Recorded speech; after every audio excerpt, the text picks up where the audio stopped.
श्री कृष्ण गोविन्द हरे मुरारे हे नाथ नारायण वासुदेव अनन्त वैकुण्ठ मुकुन्द कृष्ण गोविन्द दामोदर माधवेति कस्तूरी तिलकं ललाटपटले वक्षस्थले कौस्तुभं नासाग्रे वरमौक्तिकं करतले वेणुकरे कङ्कणम् सर्वाङ्गे हरिचन्दनं सुललितं कण्ठे च मुक्तावली गोपस्त्री परिवेष्टितो विजयते गोपालचूडामणि सर्वाङ्गे हरिचन्दनम् अस्ति स्वस्तुरिणी कराग्रविगतत् कल्पप्रसूनाप्लुतं वस्तु प्रस्तुत वेणुनादलहरी निर्वाण निर्व्याकुलं शस्त्र निबद्ध निविलसद् गोपी सहस्रावृतम् अस्त्यन्नस्तनतापवर्गमखिलो दारं किशोराकृति संसार सागरे मग्नं दीनम्मा करुणानिधे कर्ममोहगृहीताङ्गं मामुदर भवाडवात् श्रीमद्भागवताख्योऽयं प्रत्यक्ष कृष्ण एव हि स्वीकृतोऽसि मया नाथ मुक्त्यर्थं भवसागरे मनोरथो मदीयोऽयं सफल सर्वथा त्वया निर्विघ्नेनैव कर्तव्यो दासोऽहं तव केशव श्री कृष्ण गोविन्द हरे मुरारे हे नाथ नारायण वासुदेव अनन्त वैकुण्ठ मुकुन्द कृष्ण गोविन्द दामोदर माधवेति गोविन्द दामोदर माधवेति अच्युतं केशवं रामनारायणं कृष्णदामोदरं वासुदेवं हरिं श्रीधरं माधवं गोपिकावल्लभं जानकीनायकं रामचन्द्रं भजे। अथैकादशोऽध्याय मैत्रेय उवाच निशम्य गदतामेव मृषीणां धनुषि ध्रुव सन्दधे समुपस्पृश्य यन्नारायण निर्मितमत् सन्दीयमानै तस्मिन् माया गुह्यकनर्मिता क्षिप्रं विद्विनेषु विदुर क्लेशा ज्ञानोदय यथा तस्यार्थं धनुषि प्रत्युञ्जत चूर्णपुङ्खं कलहं सभासस विनिश्रिता आभि सद्दुलं यथा वनं भीमरवासि खण्डित तैस्तिमग्धारै प्रधने शिलिमुखैरिस्ततस्त पुण्यजना उपद्रुता तमध्यधापन् कुपिता उदायुधा सुपर्णमुन्नन्दफणा इवाहयव। अब 11औं अध्यायमा चाहिँ मैत्रेयजीले भन्नुहुन्छ, हे विदुर, ऋषिहरूको कुरा सुनेपछि ध्रुवले आचमन गरेर आफ्नो धनुषमा श्री नारायणले बनाएको नारायणास्त्र चढाए। हे विदुर, जसरी ज्ञानको उदय हुनासाथ अविद्यादि क्लेश हटेर जान्छन्, त्यसै गरी नारायणास्त्र चढाइँदैमा यक्षहरूद्वारा प्रयोग गरिएका माया तुरुन्तै नष्ट भइहाले।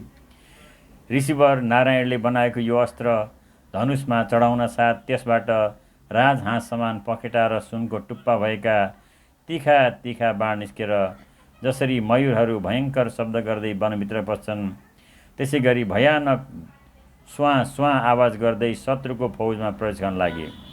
युद्धमा ती तिखा धार भएका बाणहरू लाग्नाले अत्यन्त पीडित भएका यक्षहरू जसरी गरुडले जिस्काइएका सर्पहरू एकदमै झोकिएर फणा उठाएर उनीतिर जाइलाग्दछन्, त्यसै गरी अति क्रुद्ध भएर आफ्ना आफ्ना अस्त्र शस्त्र उठाएर सबैतिरबाट ध्रुवजीमाथि आक्रमण गर्न लागे। सतान पृषैर्दैखैरभिधायतो मृदे निकित बाहु ऋषिरोदरोदनन् निनाय लोकं परमर्कमण्डलं व्रजन्ति निर्विद्यं समुर्धरेतस तान् हन्यमाना नभिवीक्ष्य गुहा कानग्नाग सचिन्नरतेन भूरिश औतान पादिं कृपया पितामहो मनुर्जगादोपगत महर्षिभि। उनीहरूलाई आफूतिर आउन लागेको देख्दा ध्रुवले आफ्ना बाणद्वारा उनको हात, तिघ्रा, काँध, पेट आदि अङ्गहरू छिन्न भिन्न गरी उनीहरूलाई त्यो सर्वश्रेष्ठ लोक अर्थात् सत्यलोकमा पठाइदिनुभयो, जहाँ कि बाल ब्रह्मचारी मुनिहरू सूर्यमण्डललाई छेडेर जान्छन्। विभिन्न रथमा चढेका ध्रुवहरूद्वारा यस प्रकारसँग अनेक निरपराध यक्षहरूको वध हुन लागेको देख्दा स्वयम्भू मनु ऋषिहरूलाई साथमा लिने त्यहाँ आएर आफ्नो नाति ध्रुवलाई भन्नुहुन्छ। मनुरुवाच अलम वत्साति रोषेण तमोद्वारेण मात्सना येन पुण्यजनानीता नवधिस्त्वमना सगस नामत्कुलोचितं तात कर्मै तत्सिद्धिगर्हितं वधु यदुपदिवाना मारव्यंस्ते कृतैनसां नन्वैकस्य पराधीन प्रसङ्गात् बहवो हता भ्रातुर्वधाभितप्तेन त्वयाङ्ग भाति वत्सल नायं मार्गो हि साधूनां ऋषिकेशानुवर्तितां यदात्मानं परार्गुह्य पशुवधुदवैशजम्। स्वयम्भू मौले भन्नुभयो, हे छोरा, रिस ठुलो पाप हो, यो त साक्षात् नरकको ढोका हो। हेर, त्यही रिसको बसमा परेर तिमीले यतिका निरपराध यक्षहरूलाई मारिदियौ, तसर्थ अब रिस त्यागिदेऊ। हे बाबु, यी निर्दोष यक्षहरूको जो तिमीले वध गर्न थालेका छौ, त्यो हाम्रो कुललाई सुहाउने काम होइन। साधुजनले समेत यसको निन्दा गर्दछन्। हे प्रिय, हे भातृवत्सल, हेर त, भाइको वधले कुपित भएका तिमीले एउटा यक्षले अपराध गरेकोमा प्रसङ्गवश यतिकाको वध गर्यौ। यस जड शरीरलाई नै आत्मा सम्झेर यसका निम्तिमा पशुहरूले झैँ अनेक प्राणीको हिंसा गर्नु विष्णु भगवानका भक्ति भएका साधुजनको मार्ग होइन। सर्वभूतात्मभावेन भूतावासं हरिं भवान् आराध्याय दुराराध्यं विष्णु तत्परदं पदं सत्वं हरेर्नुध्यातस् पुंसामपि सम्मत कथं तवस्तं कृतावान् अनुशिक्षन् सतां व्रतं तितिक्षया करुणया प्रैत्रावाचाखिल जन्तुषु समुत्तीर्न सर्वात्मा भगवान् समृद्धितधि सम्प्रन्न सन्नि भगवती पुरुष प्राकृतिर्गुणे विमुक्तो जीवनिर्मुक्तो ब्रह्मनिर्वाणमुच्यति भूतै पञ्चविरारब्धे योर्षे पुरुष एव हि तयोद्भयार्यं सम्भूतिर्यो चिदुरुषयोरिह एवं प्रवर्तते सर्ग तिथि संयम एव च गुण व्यतिकराद् राजन् मायया परमात्मन निमित्रपात्रं तत्र दन्दासी निर्गुण पुरुषर्षभ व्यक्तमदमिदं विष्णु यत्र भ्रमति लोहवम्। लोहवत् प्रभुको आराधना गर्ने काम अत्यन्त गाह्रो छ। तर तिमीले त बालकालमा नै सबै प्राणीमा विराजमान रहने श्रीहरिको सर्वभूतात्मा भावले अर्थात् कुनै प्राणी पनि मनदेखि भिन्न छैनन् भन्ने समबुद्धिले आराधना गरेर उहाँको परम पद ध्रुवलोक प्राप्त गरेका छौ। प्रभु समेत तिमीलाई आफ्नो प्यारो सम्झनुहुन्छ तथा भक्तजन पनि तिम्रो सम्मान गर्दछन्। एक किसिमले तिमी त साधु सज्जनका मार्ग प्रदर्शक हौ, तर तैपनि यस्तो निन्दनीय काम कसरी गर्यौ? सर्वात्मा हरि आफूभन्दा ठुलासित सहनशीलताको, सानासित दयाको, समान व्यक्तिसित मित्रताको तथा समस्त प्राणीको साथमा समताको बर्ताव गर्नाले नै प्रसन्न हुनुहुन्छ।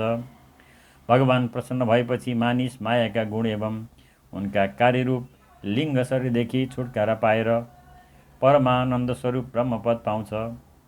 शरीर आदि रूपले परिमाणमा प्राप्त भएका 5 तत्त्वबाट नै स्त्री पुरुषको उत्पत्ति हुन्छ। फेरि उनीहरूको परस्परको संयोगले अरू स्त्री पुरुष उत्पन्न हुन्छन्। हे राजन, यस प्रकारसँग भगवानको मायाले सत्वादि गुणमा न्यूनाधिक भाव हुनाले जसरी पञ्चतत्त्वद्वारा शरीरको रचना हुन्छ, त्यसै गरी यिनको स्थिति र प्रलय पनि हुने गरेको छ। हे पुरुष श्रेष्ठ, निर्गुण परमात्मा र जगतको उत्पत्ति आदि कार्यमा केवल निमित्त मात्र छन्। यी काममा उनको अरू कुनै किसिमको सम्बन्ध छैन। जसरी चुम्बकको आकर्षण शक्तिद्वारा फलाम घुमिरहन्छ, त्यसै गरी उहाँको आश्रयले कार्य कारण स्वरूप यो जगत घुमिरहन्छ।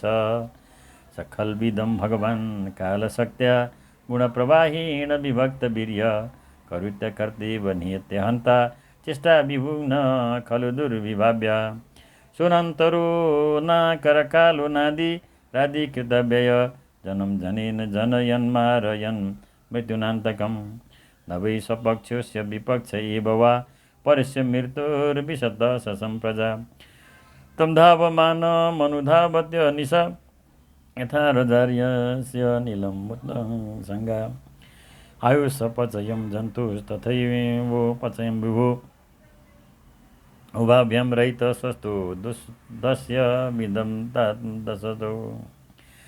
भगवानको काल शक्तिद्वारा सृष्टि स्थिति आदि कार्यका कारण सत्वादि गुणको प्रभावमा न्यूनाधिकता हुन जाँदा लीलामय भगवानको शक्तिमा समेत विषमता हुन जान्छ। शक्तिमा विषमता भएकाले नै भगवान अकर्ता भएर पनि जगतको रचना गर्नुहुन्छ र संहार नगर्ने भए तापनि यसको संहार गर्नुहुन्छ। वास्तवमा सर्वव्यापक प्रभुको शक्ति जो काल हो त्यसको चेष्टा सर्वथा अचिन्तनीय छ। हे ध्रुव, यी कालरूप अव्यक्त परमात्मा नै स्वयं अनन्त अन्त्यरहित भएर पनि जगतको अन्त्य गर्ने हुनुहुन्छ। साथै अनादि भएर पनि सबैको आदिकारण हुनुहुन्छ। उहाँ नै एउटा जीवबाट अर्को जीवको उत्पत्ति गराएर संसारको सृष्टि गर्नुहुन्छ तथा मार्ने चाहिँलाई पनि मृत्युद्वारा मराएर यसको संहार गर्नुहुन्छ। अर्थात् प्राणीको सृष्टि र संहारको कारण उहाँ नै हुनुहुन्छ। सम्पूर्ण सृष्टिमा समान भावले रहनु भएको कालरूप परमात्माको निम्ति यो आफ्नो अथवा अर्काको भन्ने कोही छैन। न कोही शत्रु छ, न कोही मित्र छ। जसरी हावा चल्दाखेरि धुलो पनि त्यसको सँगसँगै उड्दछ, त्यसै गरी समस्त जीव आफ्नो आफ्नो कर्मको अधीन भई कालरूप परमात्माको अनुगमन गर्दछन्। अर्थात् आफ्नो आफ्नो कर्मअनुसार सुख दुःखादि फल भोग्दछन्। परन्तु धुलो कहिले अन्धकारमा वा प्रकाशमा अथवा कहिले आगो वा जलमा जान्छ। जसरी धुलोको भिन्न भिन्न स्थितिमा जाने कुरामा वायुको विषमता हुन्न, त्यसै गरी जीव पनि दुःख वा सुख आफ्नो कर्मको अनुसार गाउँछन्। यसको कारण परमात्माको विषम भाव होइन। सर्वव्यापक भगवान कर्मबन्धनमा बाँधिएका जीवको आयुको वृद्धि र क्षयको विनाश विधान गर्नुहुन्छ। तर आफू स्वयं यी दुवैदेखि रहित र आफ्नो स्वरूपमा रहनु भएको छ। केचित् कर्म बदतैनं स्वभावम परे नृप एके कालं परय देवं पुंसकाम मुता परे अव्यक्तस्य प्रमेयस्य नानाशक्त्युदयस्य स न वै चिर्गिषितं तात को वेदात् सम्भवम् अचैते पुत्रक भार्तुर्हन्तारु धनदानुगा विसर्गा दानयुस्तात पुंसो देवं हि कारणम् स एव विश्वं सृजति स एव बतिहन्ति च अथापि हन्य कारारात्राज्यते गुणकर्मभिः एष भूतानि भूतात्मा भूतेषु भूतभावन स्वशक्त्या मायया युक्त सृजत्यति न पाति च त्वमेव मृत्युममृतं तात देवं सर्वात्मनोपे हि जगत्परायणम् यस्मै बलिं विश्वसिजो हरन्ति गावो यथा वै नसिदा संयन्त्रिता। हे राजन, परमात्मा हुनुहुन्छ भन्ने कुरा सबै मान्दछन्। उहाँको विषयमा केवल नाम मात्रको विवाद देखिन्छ। मीमांसक उहाँलाई कर्म, चार्वाकको मत मान्नेहरू स्वभाव, वैशेषिक मतावलम्बी काल, ज्योतिषी दैव र वात्स्यायनादि कामशास्त्रीहरू काम भन्दछन्। यी परमात्मा कुनै इन्द्रिय अथवा प्रमाणका विषय होइनन्। उहाँबाट महत्त्व आदि अनेक शक्ति उत्पन्न भएका हुन्। उहाँको शक्ति अर्थात् कालको चेष्टालाई त कसैले बुझ्न सक्दैनन् भने आफ्नै इच्छाले प्रकट हुने स्वयं भगवानलाई कसले जान्न सक्ला। ए छोरा, यो कुबेरका सेवक तिम्रो भाइलाई मार्नेवाला होइनन्, किनकि मनुष्यको जन्म र मरणको वास्तविक कारण त ईश्वर नै हुन्। अर्थात् ईश्वर सिवाय अरू कसैले न कसैलाई उत्पन्न गर्न सक्छ न मार्न सक्छ। एकमात्र ईश्वरले नै संसारको रचना, पालना र संहार गर्छन्। तर अहङ्कार शून्य हुनाले सत्वादि गुणको कर्ममा लिप्त हुँदैनन्। सम्पूर्ण प्राणीका अन्तरात्मा, नियन्ता तथा रक्षा गर्ने यी प्रभु आफ्नो माया शक्तिले युक्त भई समस्त प्राणीको उत्पत्ति, पालन र संहार गर्दछन्। जसरी नाकमा डोरीले बाँधिएका गोरु आफ्नो मालिकको भारी बोक्दछन्, त्यसै गरी जगतको रचना गर्ने ब्रह्मादि पनि नामरूप डोरीले बाँधिएर परमात्माको आज्ञाको पालन गर्दछन्। अभक्तका लागि मृत्यु रूप र भक्तका लागि अमृत रूप उनी संसारको एकमात्र आश्रय हुन्। ए बाबु, उनी परमात्माको शरण ल्याऊ। य पञ्चवर्षो जननी त्वं विहाय मातु सपत्ने वचसा भिन्न मर्मा वनं गतस्तपत प्रत्यगक्ष्यमाराध्य लेभे मूर्तिं पदं त्रिलोक्या तमेन मंगात्मनिमुक्त विग्रहे विपासितं निर्गुणमेकमक्षरम् आत्मानमत्विच्च विमुक्तमात्मदृग् यस्मिन्निदं भेदमसद्प्रीतये तं प्रत्यगात्मदि तदा भगवन्तयत्नन्त आनन्द मात्र उपपन्न समस्त शक्तौ भक्तिं विधाय परमं शनकैरविद्या ग्रन्थिं बिभेद्यसि ममाहमिति प्ररूढं संयच्छ रोषं भद्रं ते प्रतिपं श्रेयसं परं श्रुतेन भूयसा राजन् न गदेन यथामयम् येनोपशिष्टात् पुरुषा लोक उद्दिजते भृशं भूतस्तदशं गच्छेदिच्छन्न भयमात्मन 5 वर्ष उमेरमा अवस्था नै आफ्नी सौतेनी आमाको बाघ बाँडले मुटु छेडिन गएकोले तिमी आमाको काग छोडेर वनतिर लागेका थियौ। त्यहाँ तपस्याद्वारा जुन ऋषिकेश भगवानको आराधना गरेर त्रिलोकमाथिको ध्रुवपद पाएका छौ र जो तिम्रो वैरभाव रहित सरल हृदयमा वात्सल्यवश विशेष रूपले विराजमान भएका थिए, उनै निर्गुण अद्वितीय अविनाशी र नित्य मुक्त परमात्मालाई आध्यात्म दृष्टिले आफ्नो अन्तःकरणमा खोज। उहाँमा यो भेदभावमय प्रपञ्च विश्व मिथ्या देखिन थाल्छ। सर्वात्मयामी सर्वशक्ति सम्पन्न परमानन्द स्वरूप भगवान अनन्तमा जब तिम्रो सुदृढ भक्ति हुनेछ, तब यस भक्तिको प्रभावले म हुँ, मेरो हो इत्यादि रूपमा दृढतामा प्राप्त भएको अविद्यारूप अज्ञानको गाँठोलाई बिस्तारै बिस्तारै चुडाल्न सक्नेछौ। अत हे राजन, जसरी औषधिद्वारा रोग शान्त गरिन्छ, त्यसै गरी मैले तिमीलाई भनेको उपदेशद्वारा कल्याण मार्गको परम विरोधी यस क्रोधलाई शान्त गर। भगवानले तिम्रो कल्याण गरून्। क्रोधको अधीनमा भएका मानिसदेखि सबैजना थर्कमान रहन्छन्। तसर्थ मदेखि कुनै प्राणीलाई भय नहोस् भनेर चाहना गर्ने बुद्धिमानले कहिल्यै पनि क्रोधको अधीनमा रहन हुन्न। हेलवं गिरिशर्भातुर्धनदस्य त्वया कृतं यज्ञ ग्रीवान्यून्यजनन् भातृघा नित्यसमर्षित तं प्रसादय वात्सासु सनद्या प्रसयोक्तिभिः नैवन् महतां तेज कुलं नो विभविप्सति एवं स्वयंभुव पौत्र मनुशास्य मनुर्ध्रुवं तेनाभिः वन्दित शाक मृत्युभिः सपुरं ययौ। यी मेरा भाइका घातकी हुन् भन्ने बुझेर तिमीले यतिका यक्षको जो संहार गर्यौ, त्यसबाट तिमीले एक किसिमको भगवान शङ्करका सखा कुबेरजीको निरादन गर्यौ।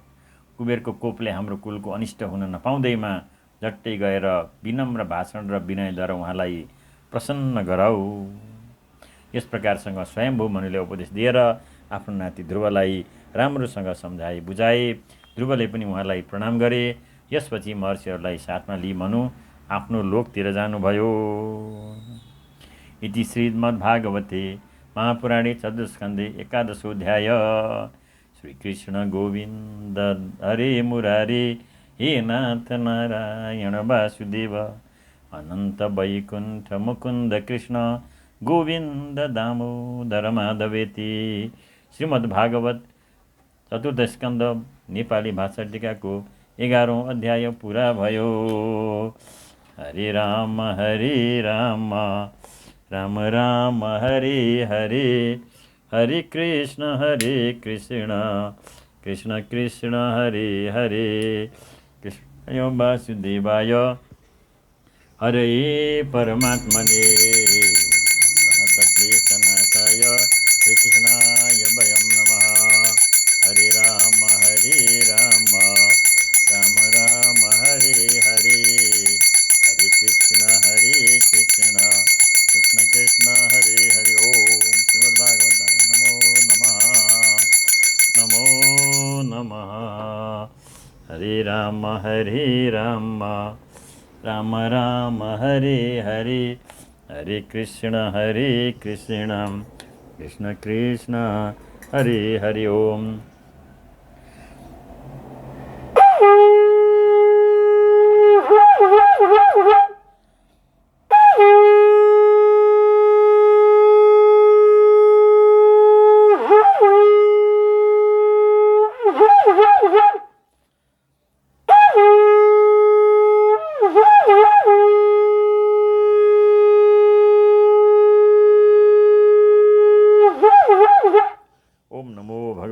वासुदेवाय।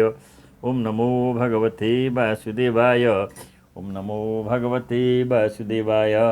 हरं हरिं हरिश्चन्द्रं हनुमन्तं हलायुधं पञ्चकं नाम स्मृतं घोरसङ्कटनाशनं ब्रह्मा मुरारिस्त्रिपुरन्तकारी भानु शशि भूमिसुधो बुधश्च गुरुश्च शुक्र शनि राहु केतव सर्वे ग्रहाः शान्ति सदा भवन्तु कायेन वाचा मनसेन्द्रियैर्वा बुद्ध्यात्मना वा प्रकृतिस्वभावात् करोमि यद्य सकलं परस्मै नारायणाय इति समर्पये तत् ॐ आवाहनं न जानामि विसर्जनं पूजां चैव न जानामि क्षमस्व परमेश्वर मन्त्रहीनं क्रियाहीनं भक्तिहीनं सुरेश्वरी यत्पूजितं मया देवी परिपूर्णं तदस्तु मे गच्छ गच्छ सुरश्रेष्ठ स्वस्थानि परमेश्वर यत्र ब्रह्मादयो देवा तत्र गच्छ हुतासनं यान्तु देवगणा सर्वे पूजामादाय मामकिं इष्टकामप्रसिद्ध्यर्थं पुनरागमनाय च ॐ पुनरागम